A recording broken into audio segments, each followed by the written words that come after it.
A'udzubillahi minasyaitonirrajim. Bismillahirrahmanirrahim. Alhamdulillahilladzi hadana li hadza wa ma kunna linahtadiya laula an hadanallah. Asyhadu an la ilaha illallah wa asyhadu anna Muhammadan abduhu wa rasuluh.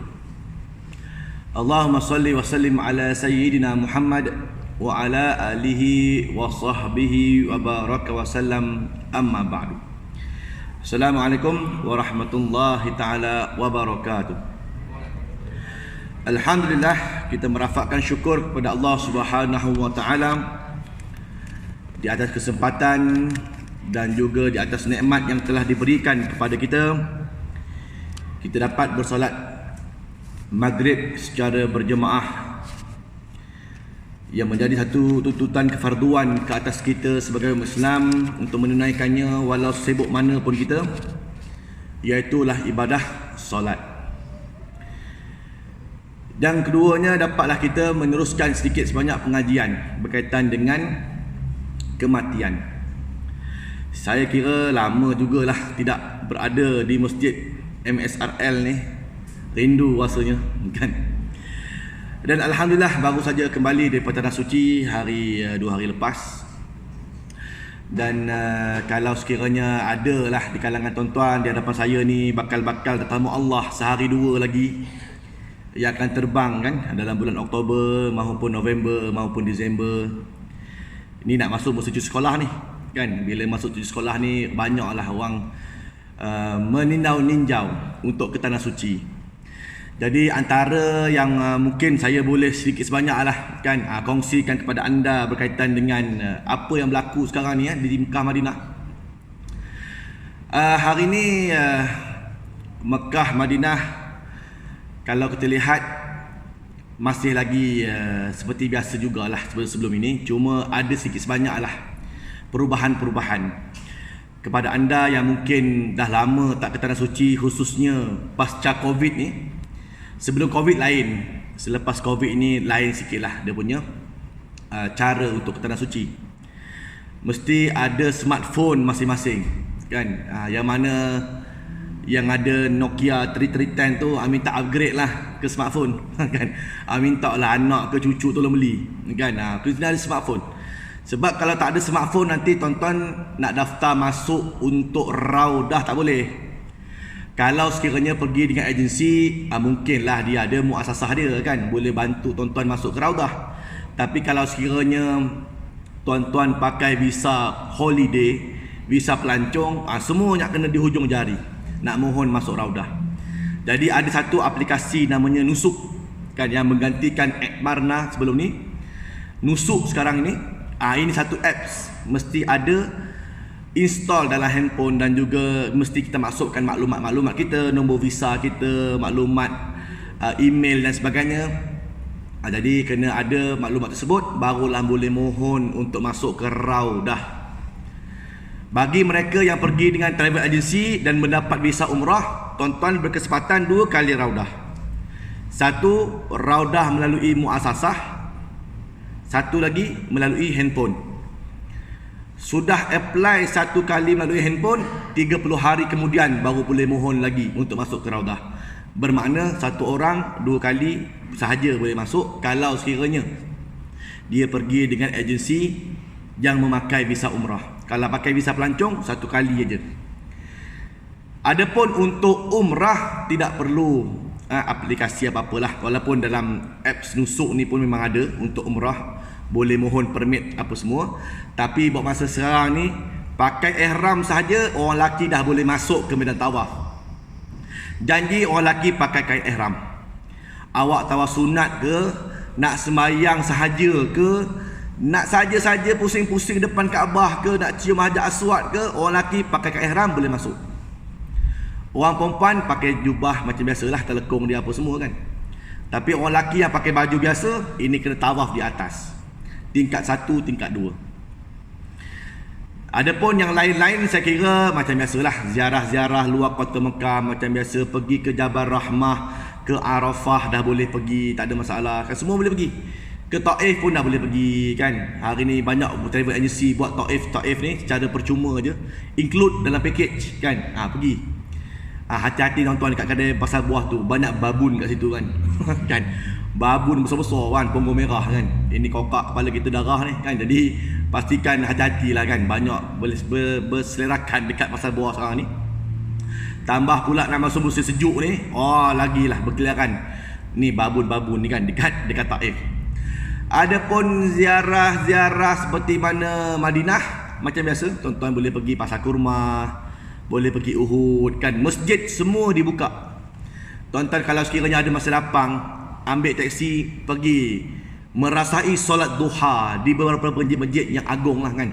Masjid Uhud, Masjid Dua Kiblat, Masjid Khandaq, Masjid Parit, Masjid Quba tu biasalah kan.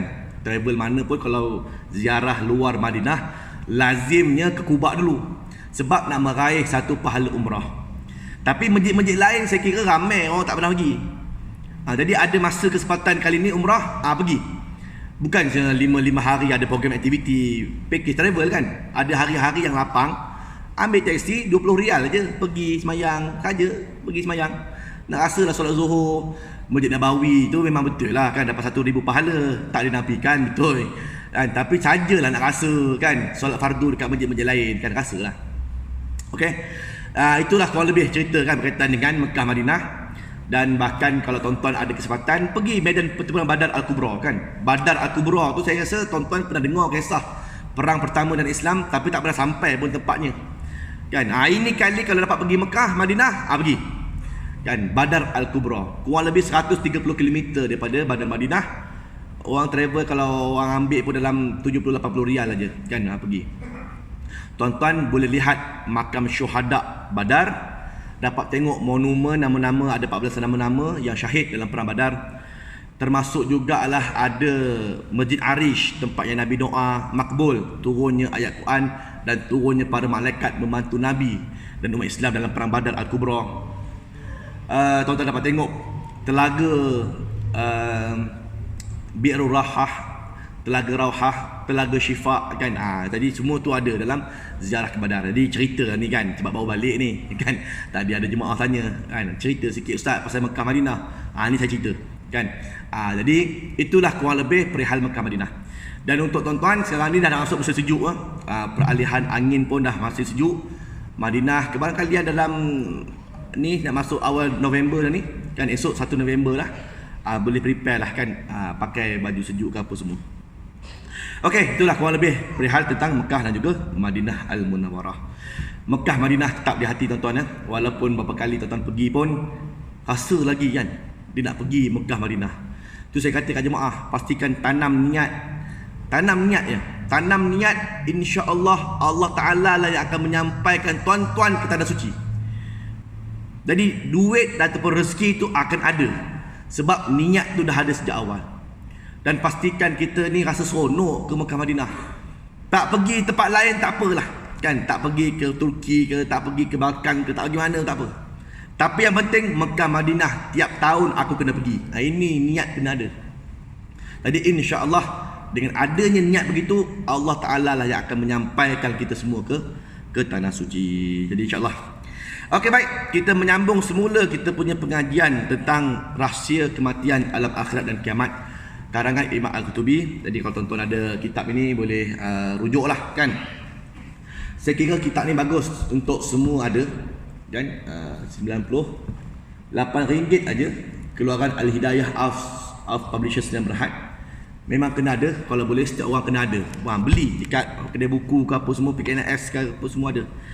Kan boleh baca kan dekat rumah, cerita berkaitan dengan kehidupan kita hari ini dalam dunia, nak menuju satu tempat yang namanya alam kematian. Dan apabila seorang itu telah dimatikan oleh Allah Ta'ala, apa pula proses yang akan berlaku. Ini diceritakan oleh Imam Al-Qutubi detail dalam kitab ni.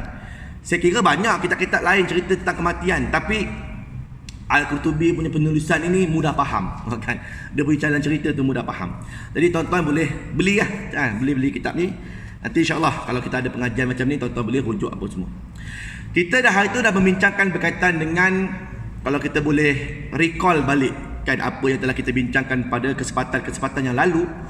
Kita telah bermula berkaitan dengan cerita berkaitan dengan perihal sebelum datangnya kematian. Apakah tanda-tanda awal sebelum matinya kita ini, tuan-tuan? Ni wajah-wajah saya dan tuan-tuan depan saya ini, kita ni semuanya bakal calon-calon jenazah semua ni, kan semua kita ni calon Perdana Menteri belum tahu, calon timbalan pun belum tahu, tapi calon jenazah confirm. Kan? Calon jenazah itu memang pasti. Siapa pun kamu memang calon jenazah. Calon-calon ni al-maklum lah pilihan raya dekat ni kan. Jadi calon-calon itu belum tahu lagi. Tapi kalau calon-calon jenazah ini dah confirm. Oleh demikian, kita mesti kena tahu apakah tanda-tanda awal sebelum datangnya mati kita ni. Jangan tiba-tiba dah mati je tanpa kita melakukan sebarang persiapan apa semua. Ini kalau nak rungkaikan ni banyak lah kan. Jadi kita dah cerita sebelum-sebelum ni, cuma saya recallkan aja. Kita dah cerita juga berkaitan dengan sakaratul maut. Bagaimanakah yang namanya sakit ketika mati, tuan. Mati ini ada sakit. Dan semua orang akan rasa yang namanya mati ataupun sakit ini. Dan sekali dah rasa, takkan rasa selama-lamanya dah. Maka kita lihat kawan-kawan kita yang mana telah meninggalkan kita, ini mereka semua dah merasai yang namanya nazak, yang namanya sakaratul maut. Sakit ketika mana mati itu sakit. Bahkan digambar oleh Nabi SAW sendiri pun ketika mana wafatnya baginda, berpeluh-peluh Nabi kan. Sebab apa? Menahan sakitnya mati. Nabi lebih lagi lah. Sebab apa? Sebab tuan-tuan, Nabi kita ni ataupun Nabi-Nabi dan Rasul-Rasul, Anas bin Malik satu hari tengok bila Rasulullah nak meninggal dunia ni, Nabi terlalu panas badan. Dia pegang, angkat tangan terus kan? Sebab apa? Sebab rasa macam pegang benda yang panas. Pegang, angkat terus. Sebab apa? Sebab panasnya kamu wahai Rasulullah. Jadi kata Nabi, memang beginilah yang namanya sebagai Nabi Rasul. Kalau diuji sakit, 2 kali ganda sakit daripada umatnya. Kalau kita tuan-tuan biasa panas demam berapa? 38, 39. Nabi 2 kali ganda panas. Oi, panas betul kan? Panas betul. 70 Celsius panas kan? Jadi kita ni biasa-biasa je demam, tapi Nabi panas betul. Jadi sebelum meninggal dunia, Nabi pun diuji. Nabi sendiri pun tidak terlepas yang namanya sakaratul maut. Kemudian cerita pula berkaitan dengan dah meninggal dunia, apa pula yang akan berlaku. Datangnya manusia-manusia yang akan mengiringkan manusia ini ke tanah kubur. Kata Rasulullah, 3 akan iring dia, 2 akan balik, 1 je akan kekal. Yang pergi bersama dia termasuklah sanak saudara dia, kaum keluarga dia ikut. Yang kedua, harta benda dia pun akan iring dia juga pergi ke kubur. Yang ketiga, amal dia juga akan iring dia pergi ke kubur. 2 kata Nabi balik, 1 ketinggal. Sanak saudara, isteri, suami, anak-anak. Kita sayang ke suami tara mana sekalipun, sayang ke bini tara mana sekalipun, tak ada orang bermalam dekat tepi kubur sampai seminggu sudah, tak ada. Paling tidak pun, paling kuat pun nangis-nangis apa semua, orang balik, dia pun balik kan, balik. Yang kedua, balik harta. Ada kereta tara besar mana pun, ada starak besar, esok sayang benar starak, nanti mati, angkut kita, jenazah kita tu dengan starak kita pergi ke kubur. Dah tanam kita masuk kubur, itu starak balik. Tak ada starak tinggal tepi kubur, letak kunci, ayah ni kunci starak, nanti 2 bulan sekali saya datang servis. Tak ada. Itu kereta pun balik, sayang mana pun harta benda pun balik. Yang ketiga kata Nabi, amal yang akan ikut. Yang ini amal akan kekal di dalam kubur. Baik dia amal baik ataupun amal tidak baik, ini amal akan kekal kata Nabi ya. Kemudian dah masuk dalam kubur, apa pula yang akan berlaku? Yang namanya malaikat akan datang. Sebelum Munkar Nakir datang, kita dah baca sebelum ni. Sebelum Munkar Nakir datang, ada satu malaikat akan datang lebih awal. Itu namanya malaikat Ruman. Malaikat Ruman. Tak pernah dengar pun Ustaz. Ini cerita dia. Ini cerita dalam Imam Al-Qutubi ni, ada cerita detail.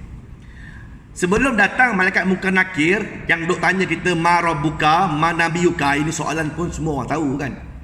Sebelum dia soal tu, datang malaikat dulu. Dan namanya malaikat Ruhman ni, dia dulu akan datang.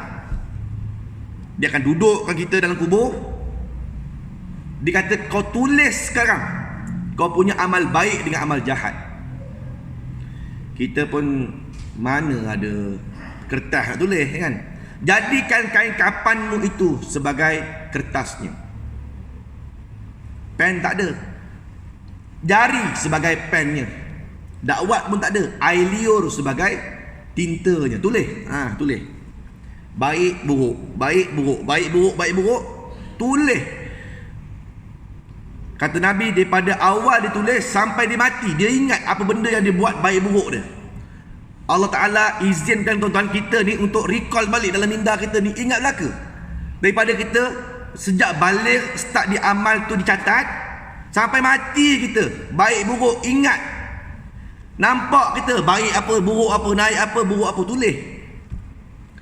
Lepas tu dikompilekan oleh malaikat Ruhman, sangkut dekat leher. Nah, saat lagi ada temu duga. Baru muka Nakir datang. Wah kan, ini cerita detail oleh Imam Al-Qurtubi dalam kitab ni. Kemudian, okey, dah katanya pula dah habis malaikat Ruhman, dah datang Munkar Nakir. Kata Nabi SAW, ini Munkar Nakir, wajahnya hitam kebiru-biruan, taringnya menggores bumi, sambil tangannya membawa satu batang besi.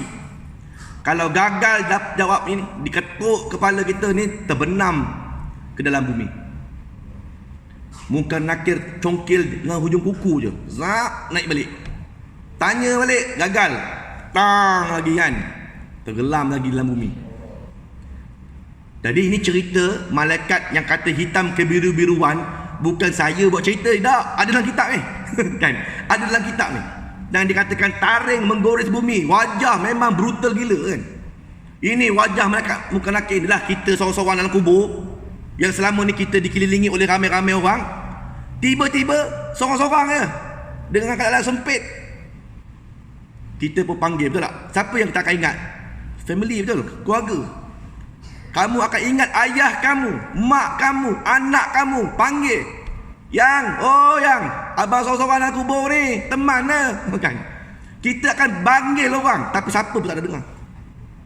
Tak ada siapa pun dengar jeritan orang dalam kubur ni, tak akan dengar. Kita seorang-seorang berlalu dalam alam barzah. Tiba-tiba datang ini malaikat brutal muka, kan? Muka ganas betul. Nak soal kita, tengok pun takut. Belum kena soal lagi, dia jerkah kita, menggigil tuan-tuan. Tu cerita lah, dicerita oleh Imam Al-Qurtubi. Manusia begitu takut sekali apabila melihat Munkar Nakir. Namun begitu, kata Nabi, ada manusia yang selamat kan daripada soalan-soalan ni. Ada yang selamat, tak perlu kena tanya pun, dia selamat lah. Apa contohnya? Contohnya Sayyidina Umar Al-Khattab, antaranya individu yang kata Rasulullah selamat kan, selamat dia. Apa sebab? Sebab satu hari bila mana Umar Al-Khattab dah meninggal dunia, Osman bin Affan mimpi nampak Umar dalam kubur. Umar Al-Khattab duduk rehat-rehat dalam kubur kan. Datang Munkar Nakir tanya, ma rabbuka? Apa kata Umar? Ini Umar Al-Khattab lah, lagi mau tanya ke? Balik lah, balik terus malaikat. Kan? Tak tanya pun, tak tempat nak tanya, tak sempat nak jawab, tak payah. Ini Umar Khattab, takkan tanya marah buka kan. Baliklah, aku tahulah Allah tu Tuhan. Begitu. Itu iman tuan-tuan. Iman seorang itu yang akan menjawab persoalan-persoalan ini, bukan kita. Tadi adakah kita pun macam tu? Kan? Masuk kubur, datang malaikat, marah buka, baliklah kan. Aku ni imam masjid Sungai Ramal Luar Kajang, takkan tak tahu lagi Allah Tuhan. Contoh Pak Imam kan. Contohlah kan. Bermakna amal kita tu boleh menangkis kan. Ni soal-soalan apa semua ni, kita boleh rehat betul dalam kubur. Itu sebab tuan-tuan, amal kena banyak kan. Amal kena banyak. Kita hidup dalam dunia ni, apa sebab? Datang masjid, tunggang terbalik semayang 5 waktu kan. Awal-awal sebelum subuh gelap-gelap lagi dah buka masjid, semayang beramai-ramai, duduk kuliah kita. Apa sebab kita ni? Sebab kita nak kalau boleh besok dalam kubur rehat. Kita tak nak dah. Biar dunia ni penat tak apa, beramal. Masuk kubur, rehat. Itu. Tak nak dah dalam kubur kita kena jawab soalan lah, kena bantai malaikat. Tak nak. Kita nak dalam kubur, rehat. Maka kata Nabi, ada cara bagaimana mereka untuk rehat dalam kubur, banyakkan beramal. Kemudian dah cerita berkaitan dengan alam barzah apa semua, sehinggalah kita di hari kebangkitan. Inilah baru nak masuk bab yang ketiga, iaitu hari kebangkitan. Kan kita dah cerita dah itu tanda-tanda kematian, mati, sakaratul maut, alam kubur, apa yang berlaku pula dalam kubur, dah cerita. Hari ini kita nak cerita pula manusia ini akan dibangkitkan semula. Tuan-tuan, kepercayaan hidup selepas mati ni bukan Islam aja. Banyak agama di luar sana percaya bahawa lepas mati akan ada kehidupan lain. Bukan hanya Islam, termasuklah Kristian pun percaya begitu. Yahudi pun percaya. Agama-agama lain, Cina percaya. Kalau baik hidup dalam dunia, nanti mati akan jadi baik pula, kan gitulah kan ibaratnya. Bahkan agama-agama yang bersifat hulu dan animisme, ni sembah alam ni kan, pun percaya. Ada dekat kampung asli, dekat pedalaman Tasik Bera sana kan, masa saya pergi dakwah dulu, bila mati gantung kat pokok. Orang mati tanam langsung dalam tanah, tak, dia mati letak kat pokok. Apa pasal? Sebab ini mayat bagus, dah mati pun bersedekah lagi kan. Dia mati dalam tanah, cacing je makan. Ini mati ke atas, ini burung-burung makan, dapat pahala dia. Ibarat gitulah dia punya kepahaman itu. Nanti bila burung makan dia punya jasad, burung terbang masuk syurga dia. Gitu. Tu pemahaman animisme orang asli Tasik Bera tu punya dalam kan. Dia pun percaya bahawa ada kehidupan lepas mati ni. Apatah lagi Islam, bahawa Islam ini antara kepercayaan kita dalam iman kita adalah hidup selepas kita mati besok. Bahkan kata Nabi SAW, yang dinamakan hidup kita hari ini bukannya hidup. Hidup yang sebenar-benarnya apabila mati itu start hidup. Bila kita mati tuan-tuan, itulah mulanya kehidupan. Sebab kita hidup yang ini akan mati. Kejarlah apa pun kita nak kejar dalam dunia ni, semuanya akan tinggal. Sedangkan kamu besok mati, itulah bermulanya hidup. Apa saja amal yang kita buat, susah payah kita dalam dunia ni, kamu dapat pahala itu dan dapat itu selamanya dapat. Kamu takkan penat lagi beramal susah. Kamu takkan lagi sembahyang, takkan ada lagi keluh kesah, tak ada lagi yang namanya puasa, dah tak ada dah. Itu baru start hidup. Dapat pahala banyak, tuai saja pahala. Oh, inilah pahala aku lelah aku dalam dunia dulu. Inilah aku dah mula start hidup dalam kubur. Pahala banyak menggunung. Rehatlah kamu dengan pahala kamu itu. Dalam kubur tenang sampai besok akhirat masuk syurga, selamanya masuk syurga.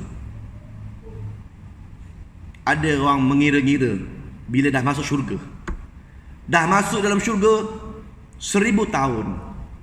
Dalam syurga ni, dalam syurga 1000 tahun. Yang kata Allah Ta'ala, tahta fi jannatal tahtil anhar khalidina fiha abada. Allah sebut dalam surah Al-Bayyinah, di mana kata Allah, syurga yang mengalir bawahnya sungai, kekallah dia dalam itu abada, selamanya. Lepas 1000 tahun, manusia tanya Tuhan, ya Tuhan, dah 1000 tahun dalam syurga, lepas ni apa lagi? Selama 1000 tahun kami dalam syurga, saya tak rasa bosan pun. Saya tak pernah rasa tak seronok. Memang seronok dalam syurga ni. Hari-hari seronok, esok seronok lain, lusa pula lain pula seronoknya. Dah 1000 tahun. Lepas ni Tuhan, apa lagi? Allah kata abada, selamanya. Setelah 1 juta tahun pula kan, dah 1 juta tahun dalam syurga. Macam-macam nikmat dah kita rasa. Tanya lagi pada Tuhan, apa lagi lepas ni Tuhan? Apa lagi kan, apa lagi? Sampai bila ni? Selama-lamanya kata Tuhan. setelah 1 bilion tahun kan, duduk dalam syurga. Oh tuan-tuan, tak boleh bayang tuan-tuan. Kita tak boleh bayang dalam minda kita ni. Apa sebab? Sebab semua orang, termasuklah saya yang bercakap kat depan ni, semua minda kita ni terhad yang namanya ada mati kan. Kita ni ada full stopnya. Manusia ni ada expirednya. Macam makanan ada expired, samalah manusia ni pun, usia ni ada expired. Kita ni dah biasa dah dengan benda-benda expired ni. Betul tak? Betul. Benda makan expired. Apa saja barang, rumah baru memanglah cantik, lepas 30 tahun bocor sana, bocor sini, lubang bumbung, nak kena repair pula, dan expired kan. Semua benda ada tarikh luput. Tiba-tiba kita nak bercerita berkaitan dengan selama-lamanya, tak ada benda tu dalam minda, tak ada. Bayangkan manusia yang masuk syurga pun berfikir, sampai bila dapat nikmat ni, sampai bila. Apatah lagi manusia yang direndam oleh Allah Ta'ala dalam api neraka selama-lamanya, masuk dalam api neraka, na'udzubillah misalnya.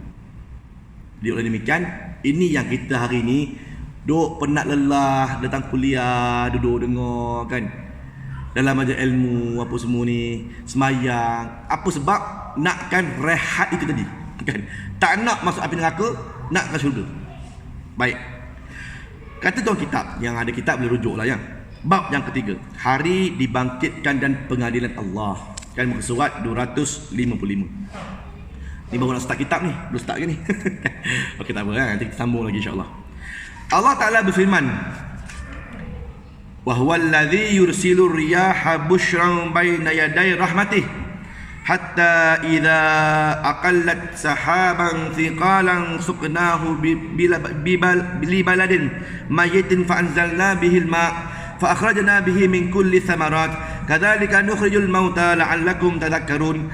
Kata Allah, dan dialah yang meniupkan angin sebagai pembawa berita gembira sebelum kedatangan rahmatnya, iaitu hujan, sehingga apabila angin itu telah membawa awan mendung, kami halakan ke suatu daerah yang tandus, lalu kami turunkan hujan di daerah itu, maka kami keluarkan dengan sebab hujan itu pelbagai jenis-jenis buah-buahan. Demikianlah kami, iaitu Allah, membangkitkan orang-orang yang telah mati. Mudah-mudahan kamu mengambil pengajaran. Surah Al-A'raf ayat 57. Sahabat tanya pada Rasulullah, ceritakan pada kami ya Rasulullah, yang namanya hidup selepas mati macam mana? Ada orang dia menolak, ya ke, ada ke hidup lepas mati? Dah mati habis lah kan, gitu. Itu sebab manusia dia rasa dunia ni selama-lamanya. Falsafah agama ada setengah-setengah orang, kehidupan dia rasa bahawa dunia ni, inilah kesempatan dalam kehidupan yang singkat ini. You mesti pulun, mesti kerja bagai nak gila, lepas satu peringkat naik peringkat yang lain, kejar supervisor, lepas tu kejar pula anugerah itu, achievement itu, apa semua. Kejarlah sampai jadi CEO sekalipun. Lepas tu umur 40 dah rehat goyang kaki, pekerja dah ramai, cawangan dah berlambak kan, pekerja dah beribu-ribu, cawangan dah beratus-ratus. Jadi bos goyang kaki je, meraih semua duit. Bagi dia itulah kehidupan. Bila mati habis. Nak enjoy ini masanya. Sebab apa? Dalam minda dia rasa bila mati padam, tamat, khalas kan, tak ada apa dah, mati-mati lah. Bagi dia kejar begitu hebat sekali dunia ni. Macam kalau boleh tak nak tidur, kerja tu, kalau boleh nak kerja lagi. Tidur ni bazir lah, tidur 4-5 jam aja kalau boleh nak kerja lagi kan. Apa sebab nak kejar dunia ni. Bagi dia inilah dunia sementara. Bagi dia inilah dunia yang kekal abadi. Berbeza dengan kita orang Islam yang mengatakan bahawa dunia ni sementara. Maka kata para sahabat, ceritakan pada kami ya Rasulullah, ada ke tidak yang namanya kehidupan lepas mati? Nabi membawakan ayat Quran tadi, iaitu menceritakan kata Allah, sesungguhnya kami tempat yang tandus lagi kering, kalau aku hujankan dia tumbuh tumbuh-tumbuhan, padahal tandus tak ada apa-apa, lalu kami datangkan hujan, hidup subur tempat itu. Begitu jugalah yang namanya alam kehidupan lepas mati. Benda yang tak ada apa-apa, yang kamu rasa benda tu tak logik, tapi kami berkuasa ke atasnya, kata Tuhan. Maka siapa yang boleh mendolak dalik akan perkara itu? Baik. Allah datangkan lagi ayat Quran. Fanzur ila athari rahmatillah kaifa yuhyil arda ba'da mautiha. Inna dzalika la muhyil mauta wa huwa ala kulli syai'in qadir. Kata Allah, maka perhatikanlah pada bekas-bekas rahmat Allah. Bagaimana Allah menghidupkan bumi setelah mati. Sesungguhnya ia bererti dia, iaitu Allah, pasti berkuasa menghidupkan yang telah mati. Dan dia, iaitu Allah, maha kuasa atas segala sesuatu. Surah Rum ayat 50. Allah sambung lagi ayat yang lain. Wallahu allazi arsala riyah fatusiru sahaban fasuqnahu ila baladin mayit fahyaina bihil ardu ba'da mautiha kadzalikan nusyur. Dan kata Allah, dan Allah jualah yang mengirimkan angin, lalu angin itu menggerakkan awan, maka kami arahkan awan itu ke suatu negeri yang mati, yang tandus, lalu dengan hujan itu kami hidupkan bumi setelah mati. Seperti itulah kebangkitan itu. Surah Fatir ayat 9. Jadi ini 3 dalil, memang tak ada dakwa-dakwi lah kan. Ini 3 dalil Allah kata dalam Quran. Kita sebagai orang beriman memang kena percaya yang namanya hidup selepas mati. Benda dah mati, macam mana boleh hidup? Apa pula yang muskil kata Tuhan? Sedangkan kamu tengok contohnya, perumpamaan kata Tuhan, bumi yang kering kontang, aku hujankan tempat itu, tumbuh tumbuh-tumbuhan. Sama juga lah perihal mati. Aku boleh hidupkan balik orang yang mati. Di alam dia lah, alam barzah dia hidup. Maka tidak ada apa yang boleh dipersoalkan lagi. Kata Abu Daud At-Tayalisi dan Imam Al-Baihaqi serta periwayat lain meriwayatkan hadis daripada Abu Razin Al-Uqaili, dia berkata, aku bertanya kepada Rasulullah sallallahu alaihi wasallam, bagaimana Allah mengembalikan penciptaan makhluknya? Apa tanda-tanda yang terdapat pada makhluk-makhluknya? Nabi sallallahu alaihi wasallam bersabda, Pernahkah kamu melalui sebuah lembah yang tanahnya gersang dan tandus, lalu kamu melaluinya buat kali kedua, dan ternyata tanahnya telah subur dan menumbuhkan tanaman hijau? Aku menjawab, pernah ya Rasulullah. Rasulullah bersabda, itulah tanda-tanda pada makhluknya yang diperlihatkan Allah Subhanahu wa ta'ala. Sama juga tadi, Nabi bagi penegasan, apa benda nak heran, sedangkan tanah yang kering kontang pun Allah Ta'ala boleh hidupkan. Ini kan pula makhluk yang namanya manusia Allah ciptakan, mereka akan dibangkitkan kata Rasulullah, seperti mana kamu lihat tanah yang kering dibangkitkan tumbuh-tumbuhan padanya. Ya, okey, baik. Kemudian kata Imam Qurtubi lagi, yang pertama yang sekali diciptakan kepada manusia adalah kepalanya. Apabila manusia ni besok dibangkitkan balik di padang mahsyar, hak pertama sekali yang diciptakan oleh Allah Ta'ala adalah kepalanya. Diriwayatkan daripada Lathis bin Amir, dia berkata, Rasulullah SAW bersabda, kemudian Allah Ta'ala memerintahkan langit akan menurunkan hujan daripada arash. Demi Tuhanmu, tiada satu pun yang pernah hidup di dunia ini kemudian dia mati terbunuh atau mati dengan sepatutnya, kemudian dia dikebumikan, melainkan kuburnya akan terbelah, dan yang pertama sekali diciptakan kembali oleh Allah adalah kepala mereka. Semua yang mati akan dibangkitkan menurut keadaannya ketika dia mati. Kata Jabir bin Abdullah, kata, aku mendengar Nabi bersabda, yub'atsu kullu 'abdin 'ala ma mata 'alaih. Setiap orang akan dibangkitkan menurut keadaannya ketika mati. Ini hadis sahih riwayat Imam Muslim. Saya kira banyak lagi kita nak sentuh, memandangkan lagi 2 minit nak masuk dah waktu Isyak. Jadi apa yang boleh kita dapatkan pengajaran daripada cerita ini, bahawa Imam Al-Qurtubi nak membawakan dalil-dalil, nak memberikan pada manusia yang membaca kitab dia ni, termasuklah kita yang mensyarahkan daripada hari ini, yakinlah kamu bahawa ada kehidupan lepas mati. Semua manusia bila mati akan dibangkitkan oleh Allah Ta'ala, hak mana pun dia mati, baik mati dekat dalam kubur yang memang sahih mati, ataupun mati berkecai sekalipun, kena bom berkecai, ataupun mati dalam perut ikan ke, mati dalam perut buaya ke sekalipun, semua manusia akan dibangkitkan oleh Allah Subhanahu wa Ta'ala. Dan ini satu benda yang tidak lagi dinafikan. Banyak pendalilan baik daripada Al-Quran maupun hadis Nabi sallallahu alaihi wasallam. Jadi sebagai kita orang yang beriman, hendaklah yakin dan percaya, perbanyakkan amal ibadah. Kan sebab tu kita masih hidup dalam dunia ni, kita lihat kawan-kawan kita yang mana meninggal dunia, kita pun akan mati seperti mana itu. Jadi kita pun akan menyusul semua orang pun. Oleh demikian, apa persiapan kita untuk menuju kepada kematian? Jangan ditakutkan mati, sebab semua orang akan mati.